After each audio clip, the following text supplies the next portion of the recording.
Hello everyone. मैं संतोष शर्मा आप लोगों के लिए सबसे पहला चैप्टर फिजिक्स का लेकर प्रेजेंट हूँ। हम लोग आज फिजिक्स का पहला चैप्टर पढ़ेंगे क्लास 12th का। जो हमारी यूनिट है उसका नाम है इलेक्ट्रोस्टैटिक्स और चैप्टर फर्स्ट जो है वो इलेक्ट्रिक चार्ज एंड फील्ड्स। बिल्कुल सिंपल सा चैप्टर है, देखते हुए चलेंगे हम इसको। देखें यहाँ पर आपके सामने जो इलेक्ट्रोस्टैटिक्स है, हम सबसे पहले देखेंगे इसके डेफिनेशन है कि इलेक्ट्रिक चार्ज होता क्या है।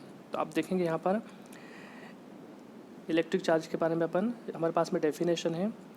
चार्ज, यहाँ पे हम थोड़ी डेफिनेशन देखते हुए चलेंगे। Charge is that property associated with matter due to which it produces experiences electric and magnetic effect. इसका मीनिंग ये हुआ कि चार्ज एक ऐसी प्रॉपर्टी है, ऐसा गुणधर्म है जो किसी भी पदार्थ के साथ में होता है और इसके कारण जो है इलेक्ट्रिकल मतलब विद्युत और मैग्नेटिक मतलब चुंबकीय प्रभाव उत्पन्न होते हैं। तो फिर से अपन ध्यान से देखेंगे इसकी डेफिनेशन। चार्ज मतलब आवेश। आवेश वह गुण है जिसके कारण किसी भी पदार्थ में विद्युत या चुंबकीय गुण उत्पन्न हो जाते हैं। नेक्स्ट हम देखेंगे इसके टाइप कितने प्रकार के होते हैं चार्ज के। तो आपने पढ़ा होगा छोटी क्लास में, टाइप्स वेरी सिंपल सा है। दो टाइप के होते हैं हमारे पास में। देखें पहला होता है there are two types of electric charge in nature. पहला होता है पॉजिटिव, जिसको हम लोग इस प्रकार से भी शो कर सकते हैं। और सेकंड जो है हमारे पास में होता है नेगेटिव चार्ज, जिसको हम लोग इस प्रकार से शो करते हैं। Charges with the same electric sign repel each other and charges with opposite electric sign attract each other. आपने छोटी क्लास में पढ़ा होगा कि अगर हमारे पास में सेम चार्जेस हैं, अगर दोनों पॉजिटिव हैं तो वे एक दूसरे से दूर हटते हैं, और अगर हमारे पास में दोनों डिफरेंट चार्ज, एक पॉजिटिव और एक नेगेटिव है, तो वे एक दूसरे को अपनी ओर अट्रैक्ट कर देते हैं। तो आपको याद रखना है कि same charges repel each other, different charges attract each other. आगे हम देखेंगे यहाँ पर हमारे पास सबसे पहले आता है unit and dimensional formula. Dimensional formula हम लोगों ने देखा था कि जो डायमेंशनल फार्मूला होता है वो बड़ा सिंपल सा होता है। डायमेंशनल फार्मूला हम लोग अपने बेसिक फार्मूले से निकाल सकते हैं, उसको देखेंगे यहाँ पे। सबसे पहले हमारे पास में है यूनिट एंड डायमेंशनल फार्मूला। ऐसा unit of electric charge is coulomb. बहुत इंपॉर्टेंट है, याद कर रखना है इसको, हमेशा एग्जाम में आता है कि ऐसा यूनिट जो होती है चार्ज की वो क्या होती है, कूलाम, और इसको सी के द्वारा शो करते हैं। ये जहाँ पर लिखा होता है स्मॉल एम और कैपिटल सी, इसको बोलते हैं माइक्रो कूलाम। कूलाम क्या, थोड़ी बड़ी यूनिट होती है, और चार्ज को हमेशा बहुत छोटी यूनिट में देखा जाता है, इसलिए उसको हमेशा माइक्रो कूलाम में इसको हम लोग शो करते हैं। तो यहाँ पे यूनिट भी दे के रखी उन्होंने, 1 micro coulomb equals to 10⁻³ coulomb होता है। 1 micro coulomb equals to 10⁻³ coulomb. ये बहुत इंपॉर्टेंट है, थोड़ा याद करना है इसको, कि 1 माइक्रो कूलाम बराबर 10⁻³ कूलाम होता है। मतलब माइक्रो कूलाम जो होता है वो 1 कूलाम का 1000वां भाग होता है। ये नेक्स्ट देखेंगे हम लोग, यहाँ पर एक यूनिट दे के रखी है हमें, CGS unit. CGS unit of charge is ESU। ESU हम देखेंगे यहाँ पर 1 कूलाम इक्वस टू 3 × 10⁻⁻10 ESU। ये बहुत छोटी यूनिट होती है किसके, इलेक्ट्रिक चार्ज की। अब आगे हम देखेंगे इसका जो डायमेंशनल फार्मूला है वो मिलेगा Q equals to 80। Dimensional formula मैंने आपको 11th क्लास में भी निकालना बताया था। हम लोग आसानी से निकाल सकते हैं डायमेंशनल फार्मूले को किसी भी प्रकार से। देखें हम लोग यहाँ पे अगर इलेक्ट्रिक चार्ज की बात करेंगे तो इलेक्ट्रिक चार्ज हमारे पास में होता है Q/T। I बराबर I इक्वस टू होता है Q/T। और यदि हम Q को, इधर से Q हमारा चार्ज होता है, तो ये हमारे पास में जाता है Q equals to I × T। अब अपन देखेंगे यहाँ पे Q जो चार्ज है उसको अपन लिखेंगे कैपिटल Q से। I जो है, I का होता है एम्पियर, हमें पता ही है, एम्पियर के द्वारा हम लोग दर्शाते हैं करंट को, और T होता है टाइम, तो इसका हो जाएगा T। तो यहाँ पर ये Q इक्वस टू A/2, ये इसका डायमेंशनल फार्मूला हो गया है। एक बार और बता देता हूँ मैं आपको, हमारा जो चार्ज होता है Q इक्वस टू होता है I × T, current into time होता है। तो इसको अपन लोग कैपिटल से दर्शाते हैं, हमेशा डायमेंशनल फार्मूला कैपिटल आता है। I जो होता है करंट, इसको हम लोग दर्शाते हैं एम्पियर से, तो A हो जाएगी उसकी यूनिट, और टाइम जो है T, जिसको स्मॉल से दर्शाया है उसको अपन कैपिटल T से दर्शाते हैं, हो जाएगा T। तो ये हो गया Q इक्वस टू A/T। तो यहाँ पे डायमेंशनल फार्मूला आ गया है। अब यहाँ पे एक बहुत इंपॉर्टेंट कंसेप्ट हमें मिलेगा, पॉइंट चार्ज। पॉइंट चार्ज क्या होता है अब देखेंगे, सिंपल सी डेफिनेशन है पॉइंट चार्ज की।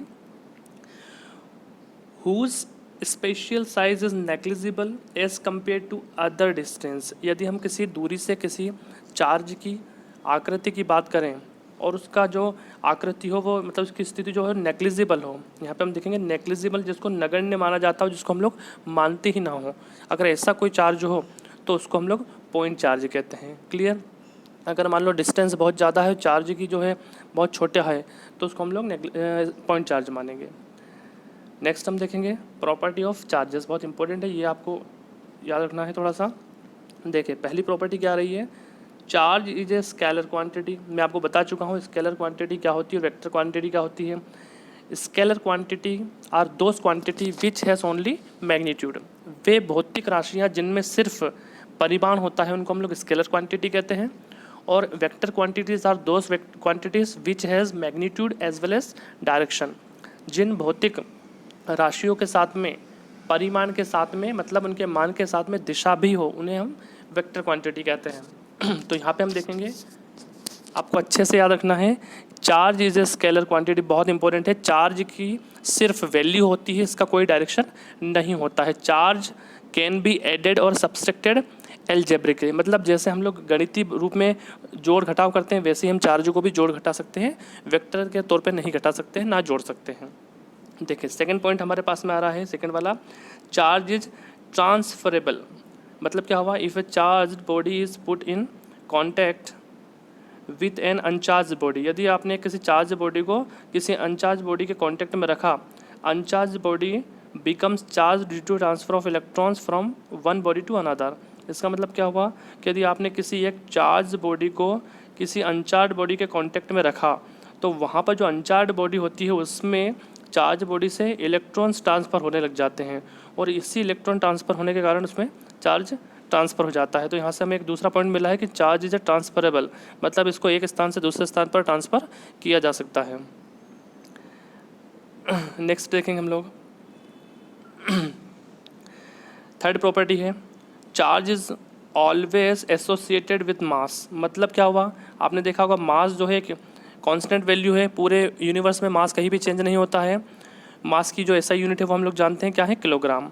तो यहाँ पे देखेंगे क्या बोला उसने कि charge is always associated with mass, that is, इसका मतलब क्या हुआ, charge can not exist without mass, through mass can exist without charge. इसका मतलब क्या हुआ कि चार्ज जो है वो बिना किसी मास के उपस्थित नहीं रह सकता है। मतलब चार्ज वहीं पर उपस्थित होगा जहाँ पर कुछ द्रव्यमान होगा, किसी का मास होगा, मतलब कुछ वजन होगा, अन्यथा ये अपने स्वतंत्र रूप में नहीं हो सकता है। नेक्स्ट हम देखेंगे fourth category, charge is conserved. Charge is conserved मतलब ये संरक्षित रहता है हमेशा। Charge can neither be created nor be destroyed. इसका मतलब क्या हुआ कि चार्ज को ना तो हम बना सकते हैं, ना ही क्रिएट कर सकते हैं, और ना ही इसको नष्ट कर सकते हैं। Only charge can transfer from one form to another form. तो फोर्थ हमारी कैटेगरी होगी, चार्ज को ना बना सकते हैं, ना ही हम डिस्ट्रॉय कर सकते हैं, जैसा कि हमने यूनिवर्सल लॉ ऑफ मास में पढ़ा था 11th क्लास में। फिफ्थ प्रॉपर्टी देखेंगे, invariance of charges. What does it mean, इसका मतलब हुआ the numerical value of an elementary charge is independent of velocity. मतलब क्या हुआ कि यदि कोई चार्ज है तो कोई भी वस्तु वेलोसिटी अगर उसकी होती है, गति होती है, तो चार्ज कभी भी वेलोसिटी पर डिपेंड नहीं करता है, वो अपनी स्वतंत्र वैल्यू रखता है। सिक्स्थ पॉइंट देखेंगे, charge produces electric field and magnetic field. बहुत इंपॉर्टेंट है, हमेशा याद रखना कि चार्ज जो होता है वो इलेक्ट्रिक और मैग्नेटिक फील्ड क्रिएट करता है। ये जो इलेक्ट्रिक फील्ड है और मैग्नेटिक फील्ड है, ये एक दूसरे की दोनों क्या है, अपोजिट है, पूरक है। जहाँ जहाँ पर इलेक्ट्रिक फील्ड होती है वहाँ पर मैग्नेटिक फील्ड भी होती है।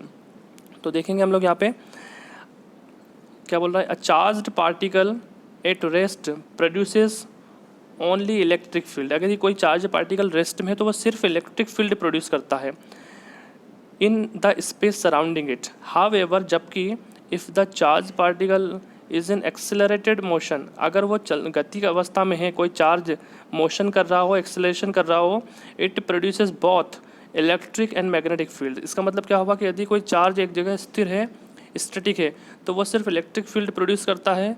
बट वही चार्ज यदि मोशन में है, वही अगर गति अवस्था में है, तो वो इलेक्ट्रिक फील्ड के साथ साथ में मैग्नेटिक फील्ड भी क्रिएट करता है। तो याद रखना, अगर आराम कर रहा है वो तो सिर्फ इलेक्ट्रिक, और चल रहा है तो इलेक्ट्रिक और मैग्नेटिक दोनों।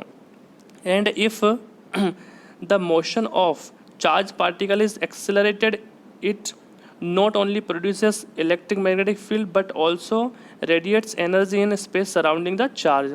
यदि वो एक्सेलरेशन में है, ध्यान रखना है थोड़ा, अनएक्सेलरेटेड मोशन अलग होता है ये वाला, और ये अनएक्सेलरेटेड मोशन है, और ये होता है आपका मोशन। अगर वो एक्सेलरेटेड मोशन में है तो वो अपने साथ साथ में इलेक्ट्रिक फील्ड, मैग्नेटिक फील्ड और साथ ही साथ में एनर्जी भी रेडिएट करता है, एनर्जी भी उत्सर्जित करता है। तो 3 पॉइंट हुए। यदि चार्ज एक जगह स्थिर है तो सिर्फ इलेक्ट्रिक फील्ड प्रोड्यूस करेगा वो, यदि वो अनएक्सेलरेटेड मोशन में है तो वो इलेक्ट्रिक और मैग्नेटिक फील्ड दोनों करेगा, यदि वो एक्सेलरेटेड मोशन में है तो वो इलेक्ट्रिक और मैग्नेटिक फील्ड के साथ साथ में एनर्जी भी रेडिएट करता है, मतलब एनर्जी उत्पन्न करता है। 7th प्रॉपर्टी देखेंगे इसके, charge resides on the surface of the conductor. IMP property है ये। इस प्रॉपर्टी का हम लोग प्रयोग करते हैं जब कभी बारिश का मौसम होता है, बिजली कड़कती है, हम लोग कार के अंदर बैठे होते हैं तो पूरे कार के खिड़की दरवाजे लगा लेते हैं, तो उससे कार के ऊपर आवेश का प्रभाव नहीं होता है। यदि कोई गोली आकार का कोई शेप है लोहे का या किसी धातु का, उसके अंदर यदि करंट को फ्लो करवा दिया जाता है और अंदर बैठे हुए व्यक्ति को करंट नहीं लगता है। और यही कंसेप्ट हमारे जो बिजली के खंभों से जो तार जाते हैं उनमें भी होता है। कैसे? जो बिजली के खंभे के जो तार होते हैं, आपने देखा होगा 3-4 तारों को साथ में लपेटते हैं वो, तो एक साथ इतने तारों को क्यों लपेटते हैं? इसका कारण भी यही है कि electric charge resides on the surface of the conductor. उसकी मात्रा को बढ़ाने के लिए उसमें 2-4 तारों को साथ में लपेटा जाता है ताकि करंट ज़्यादा बढ़ सके। तो बहुत इंपॉर्टेंट प्रॉपर्टी, अच्छे से याद रखना है इसको। Charge resides on the outer surface of the conductor because हमेशा चार्ज किसी भी पदार्थ की ऊपरी सतह पर होता है, क्योंकि like charges repel and try to get as far as possible from another and stay at the farthest distance from each other which is outer surface of the conductor. मतलब क्या हुआ कि जो सेम चार्जेस होते हैं, like charges, वे एक दूसरे को दूर भगाते हैं, और जब दूर जाएंगे तो ज़्यादा से ज़्यादा कहाँ जाएंगे? सरफेस के बाहर तो जा नहीं सकते, तो वह सब लोग सरफेस पे जाके इकट्ठा हो जाते हैं। दिस इज़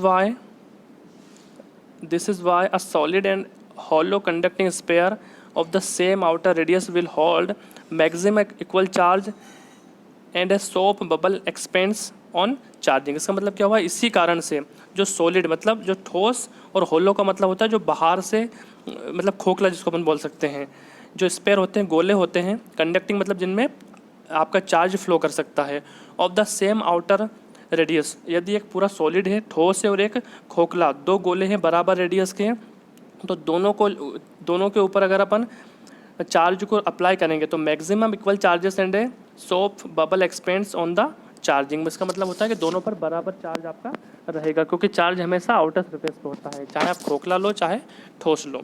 तो अच्छे से याद करना कि जो इलेक्ट्रिक चार्ज होता है वो किसी भी सरफेस की आउटर, किसी भी बॉडी के आउटर सरफेस पे होता है, उसके अंदर नहीं होता है। आगे देखेंगे 8th प्रॉपर्टी हमारे पास में, क्वांटाइजेशन ऑफ चार्जेस। इसका हम क्वांटाइजेशन कर सकते हैं, कैसे देखेंगे? When a physical quantity can have only discrete values rather than any values, the quantity is said to be quantized. The smallest charge that can exist in nature is the charge of an electron. If the charge of an electron minus 1.6 into 10 raised to the power minus 19 coulomb is taken as elementary unit, that is quanta of charge. The charge on any body will be some integral multiple of that of E. E means electron, मतलब Q equals to plus minus NE with n बराबर 0 1 2 3। charge can on a body can be 0, can never be 0। मतलब क्या हुआ कि किसी भी body का जो चार्ज होता है वो कभी भी 0 नहीं हो सकता। अब ये क्वांटाइजेशन क्या होता है? इसका मतलब ये हुआ, क्वांटाइजेशन का मीनिंग कि जो कोई भी चार्ज होता है, व्हेन ए फिजिकल क्वांटिटी, जब कभी कोई भी चार्ज होता है तो वो हमेशा इस इलेक्ट्रॉन के चार्ज के मल्टीपल में ही रहेगा, मतलब वो हमेशा इसका गुणांक रहेगा। इतना सा बस आपको याद करना है कि क्वांटाइजेशन ऑफ चार्ज का मीनिंग हुआ कि कोई सा भी जो आपका आवेश होगा वो हमेशा ही किसी भी वस्तु पर अगर चार्ज होगा तो वो इलेक्ट्रॉन का जो चार्ज होता है 1.6 into 10 raised to the power -19 coulomb के मल्टीपल होगा। बस इतना सा याद रखिएगा आप। नेक्स्ट हम देखेंगे, थोड़ा इंपॉर्टेंट है हमारे पास में,